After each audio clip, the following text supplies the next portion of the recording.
Hello friends, welcome to my YouTube channel KL study. Friends, CTET 2022-23 के लिए EVS की एक क्लास रहेगी जानवरों पर। जितने भी आपके जानवर एनसीईआरटी में दिए गए हैं, स्लॉथ हो गया, बाघ हो गया, हाथी हो गया, डॉल्फिन हो गई, तो इनसे आपके क्वेश्चन हर बार बनते हैं।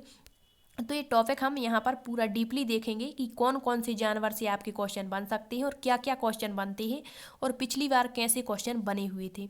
तो सारी जानकारी यहाँ आपको देंगे। इससे पहले यदि आपने फर्स्ट पार्ट नहीं देखा है, जिसमें हमने पशु पक्षियों के बारे में सारी जानकारी आपको दी थी कि स्तनधारी क्या होते हैं, इसके बाद कीट वर्ग क्या कहलाते हैं, मतलब कौन कौन से कीट होते हैं, कौन कौन से आपके उभयचर होते हैं।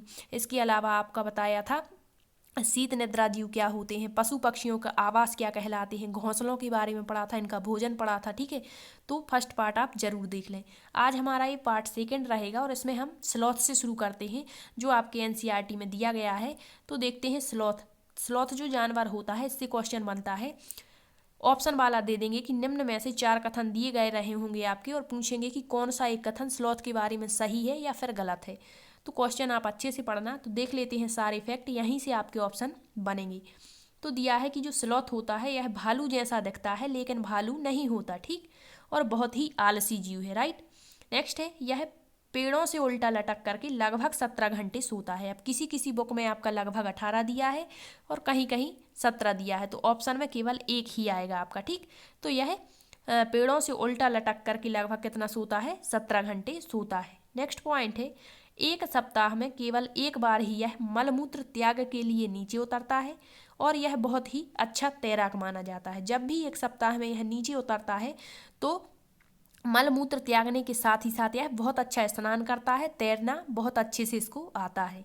नेक्स्ट है, यह जिस पेड़ पर रहता है उसी पेड़ की पत्तियां खाता है। तो आपका एक क्वेश्चन बना हुआ था आपका पिछली बार किसी शिफ्ट में आया था कि वह कौन सा जानवर है जो जिस पेड़ पर रहता है उसी की पत्तियां खाता है, तो वो कौन सा है आपका, स्लॉथ है। ठीक, ये भी याद रखना। नेक्स्ट पॉइंट है, स्लॉथ एक पेड़ पर 5 वर्ष रहता है। मतलब एक पेड़ पर कितना रहता है, 5 वर्ष रहता है, और यह अपने पूरे जीवन काल की अवधि में केवल 8 पेड़ों पर ही निवास कर पाता है। तो इन दोनों डाटा यदि हमें मिल जाते हैं तो हम इनकी औसत आयु निकाल सकते हैं।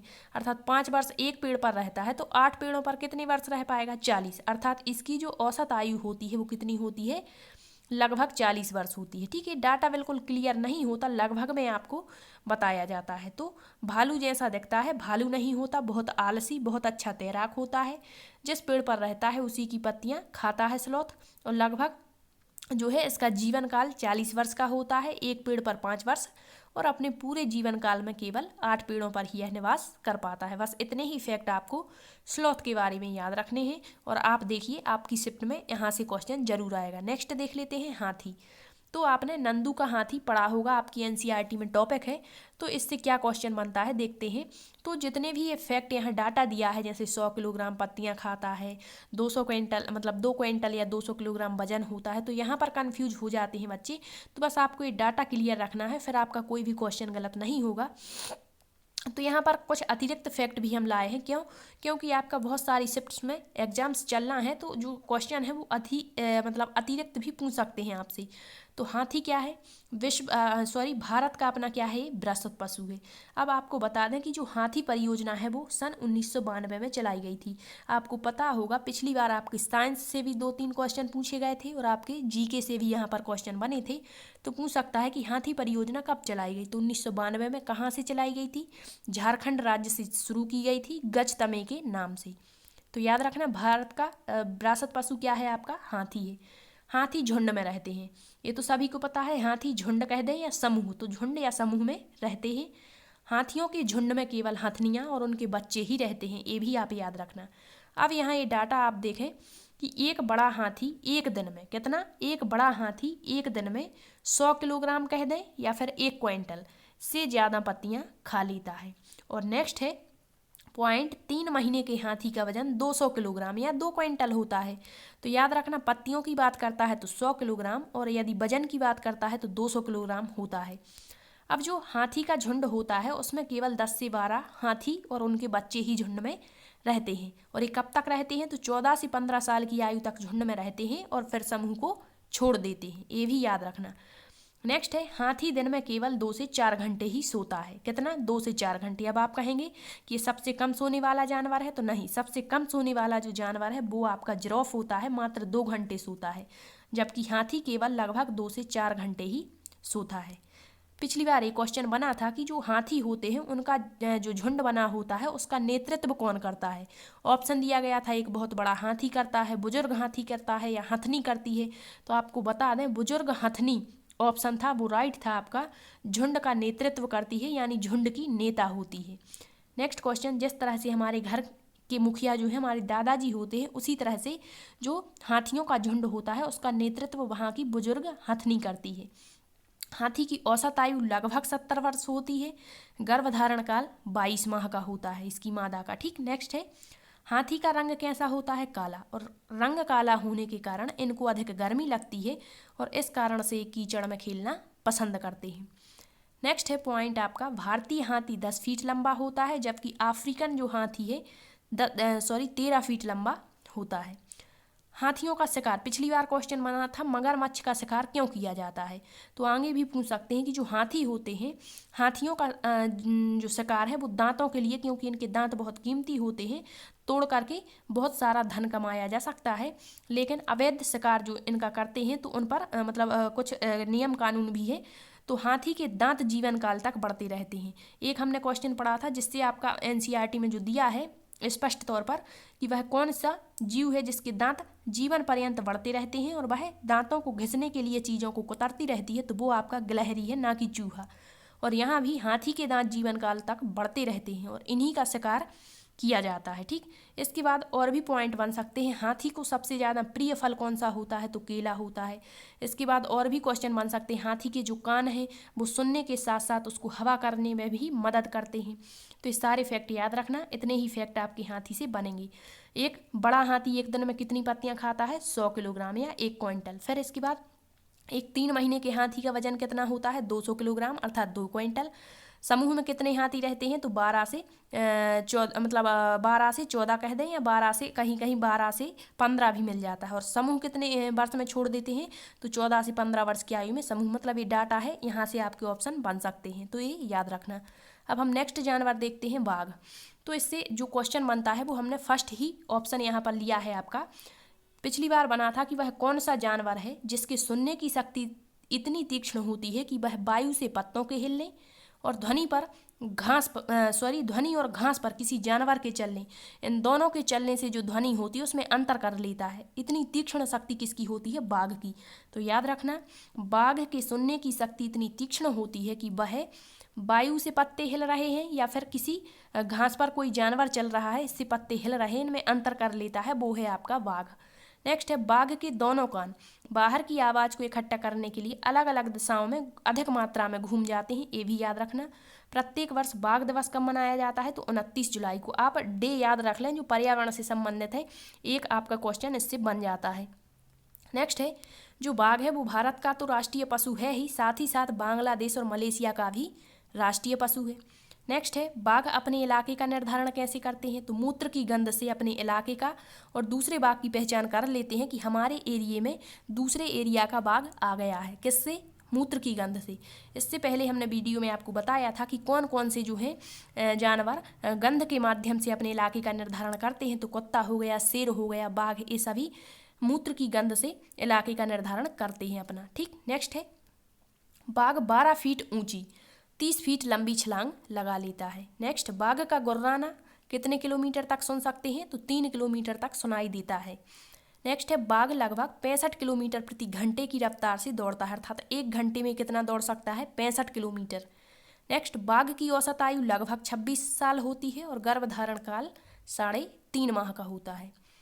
बाघ अपना मौके के अनुसार आवाज़ बदल सकता है। यदि शिकार करना है तो अदर तरीके की आवाज़ निकालेगा, और यदि बाघिन को बुलाना है तो अन्य आवाज़ निकालता, मतलब पूछ लेता है कि कौन से जानवर अपनी आवाज़ बदल सकते हैं।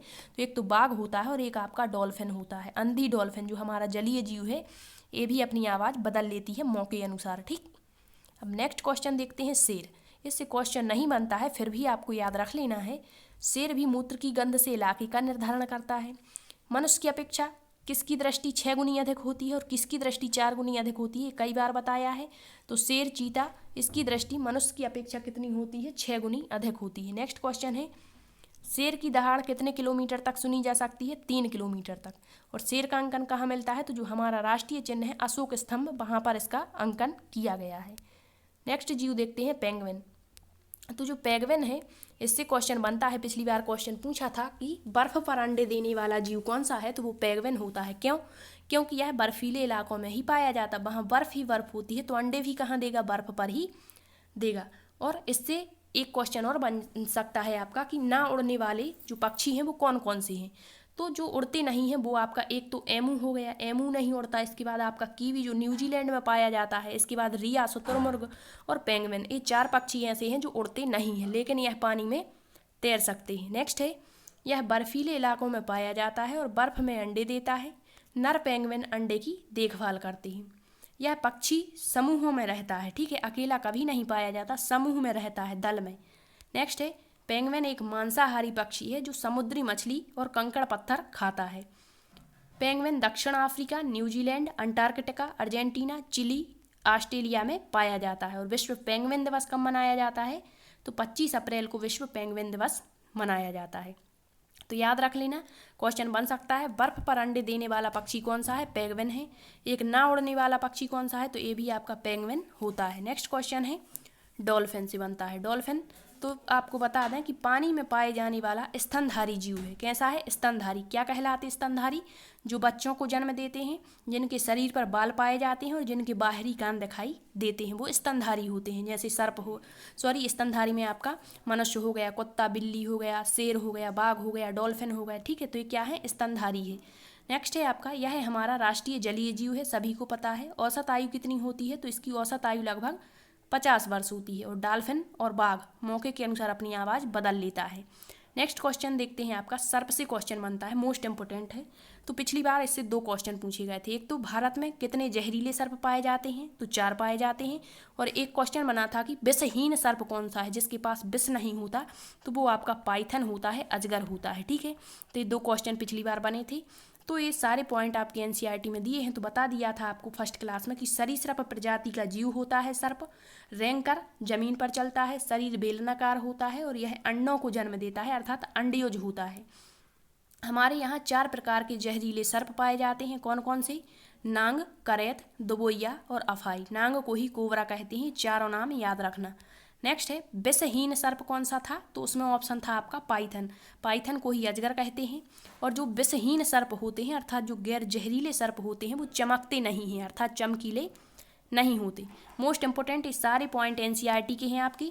जब सांप काटता है तो उसके 2 खोखले जहर वाले दांत होते हैं, उनसे जो जहर है व्यक्ति के शरीर के अंदर चला जाता है। और इसी जहर से बचने के लिए जो दवाई बनाई जाती है सीरम, इसकी दवा पिलाई जाती है। और जो सीरम दवा है वो सांप के जहर से ही बनती है। कहते हैं ना, जहर को ही जहर काटता है, ठीक। नेक्स्ट है, सांप के दांत कैसे होते हैं, नुकीले। पिछली बार पूछा था कि सांप के दांत कैसे होते हैं, तो नुकीले होते हैं। क्यों, क्योंकि यह शिकार करता है, मांसाहारी है। और जो मांसाहारी जीव जैसे कुत्ता बिल्ली, तो इनके दांत नुकीले और चपटे होते हैं।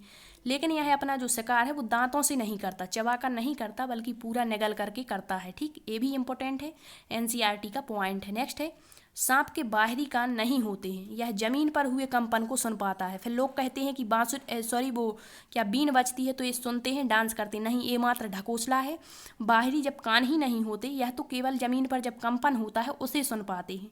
नेक्स्ट पूछता है, सपेरों की प्रजाति क्या कहलाती है, तो कालबेलिया, जो एनसीईआरटी में आपका पॉइंट है, कालबेलिया सपेरों की प्रजाति है। और जब ये अपनी लड़कियों की शादी करते हैं तो तोहफे के रूप में, गिफ्ट के रूप में सांप देते हैं, ये भी याद रखना। नेक्स्ट है, सांप को किसानों का मित्र कहते हैं, तो आप कहेंगे केंचुए को क्या कहते हैं, केंचुए को और सांप दोनों को ही किसान मित्र कहा जाता है। क्यों, क्योंकि जो सांप होता है यह फसलों की चूहों से रक्षा करता है, चूहों से बचाता है। और जो केंचुआ होता है, एनिलिडा संघ का प्राणी होता है केंचुआ, शरीर खंडदार होता है, यह भूमि को उर्वर बनाता, उपजाऊ बनाता है, ठीक। नेक्स्ट है, बीन, तुम्बा, खंजरी और ढोल, ये सपेरों के यंत्र हैं। तो पूछ सकते हैं सपेरों का कौन सा एक यंत्र नहीं है, तो बीन, तुम्बा, खंजरी और ढोल ये सपेरों के यंत्र हैं। इनमें से केवल यदि हम ढोल को छोड़ दें तो ये तीनों ही आपके बीन, तुम्बा और खंजरी सूखी लौकी, कद्दू से बनाए जाते हैं। नेक्स्ट है आपका लंगूर। तो लंगूर के बारे में देख लें। जंगल में ऊंचे पेड़ों पर बैठा लंगूर अपने पास आती मुसीबत को देखकर एक खास प्रकार की आवाज़ निकालता है और अपने साथियों को संदेश भेज देता है और उन्हें चौकन्ना कर देता है कि यहाँ पर खतरा है। ठीक है, तो ये भी याद रखना, पूछ सकता है, ये पॉइंट देगा आपको और कह देगा कौन सा जानवर है, तो वो लंगूर है। ठीक, नेक्स्ट कुत्ते के बारे में देख लेते हैं थोड़ा सा। तो कुछ कुत्तों की गलियों में अपनी अपनी जगह बटी रहती है कि ये गली इस कुत्ते की है, ये गली इस कुत्ते की है। ठीक है, एक कुत्ता दूसरे कुत्ते के मल मूत्र की गंध से जान लेता है कि उसके इलाके में कहीं बाहर का कुत्ता आ गया है। तो ये आपको पहले बता दिया था। इसके बाद जो रेशम का कीड़ा होता है, चींटियाँ होती हैं, ये भी गंध के माध्यम से समूह की पहचान करती हैं। नेक्स्ट है आपका कुछ इंपॉर्टेंट फैक्ट, यहाँ से क्वेश्चन बन जाते हैं। प्रकृति का चयन सिद्धांत किसने दिया? चार्ल्स डार्विन ने। ओरिजिन ऑफ स्पीसीज पुस्तक किसकी है? चार्ल्स डार्विन की। ठीक, जंतु जगत का आधुनिक वर्गीकरण किसने किया था? तो कैरोलस लिनियस ने। नेक्स्ट है भारत में जो पेलिकन पक्षी, मोस्ट इंपोर्टेंट एनसीईआरटी पॉइंट है, पेलिकन पक्षी का प्रजनन केंद्र कहाँ पर है? तो कोक्कारे, बेल्लूर, नेलापट्टू और कुंथन कोलम में इनकी प्रजनन का मुख्य केंद्र है। नेक्स्ट है मीसोजोइक जो युग है वो सरीसृपों का युग माना जाता है। सरीसृप कौन कौन होते हैं? छिपकली, सर्प, ये आपके सरीसृप के अंतर्गत आते हैं। कच्छप, मगरमच्छ। ठीक है, नेक्स्ट है दरियाई घोड़े। दरियाई घोड़े को प्रकृति का रडार कहा जाता है। भारत का राष्ट्रीय पशु क्या है? तो राष्ट्रीय पशु है टाइगर। टाइगर राष्ट्रीय पशु है, जबकि मध्य प्रदेश राज्य को टाइगर स्टेट कहते हैं। क्यों? क्योंकि यहाँ अधिक मात्रा में टाइगर पाए जाते हैं। और टाइगर स्टेट है कौन? मध्य प्रदेश का। कान्हा किसली राष्ट्रीय उद्यान जो है सबसे ज़्यादा वहाँ पर बाघ पाए जाते हैं। ठीक, नेक्स्ट है अंतर्राष्ट्रीय स्तर पर वन्य जीवों की सुरक्षा हेतु कौन सी संस्था कार्य करती है? तो वो होती है आपकी IUCN संस्था। IUCN का फुल फॉर्म क्या होता है? तो international union conservation for nature. तो इतने पॉइंट आप याद रखना। नेक्स्ट पॉइंट में हम नेक्स्ट वीडियो में हम देखेंगे प्रमुख यात्राएं। अब यात्राओं में आपका अलबरूनी, कल्पना चावला, नील आर्मस्ट्रांग हो गए, इसके बाद बछेंद्री पाल, इसके अलावा आपकी करणव मल्लेश्वरी। ठीक है, और अब गांधी जी की दांडी यात्रा, सूर्यमणि की जंगल यात्रा, ये सारे फैक्ट नेक्स्ट वीडियो में देखेंगे और सारे एनसीईआरटी पॉइंट भी क्लियर करेंगे। ठीक है, तो तब तक के लिए धन्यवाद।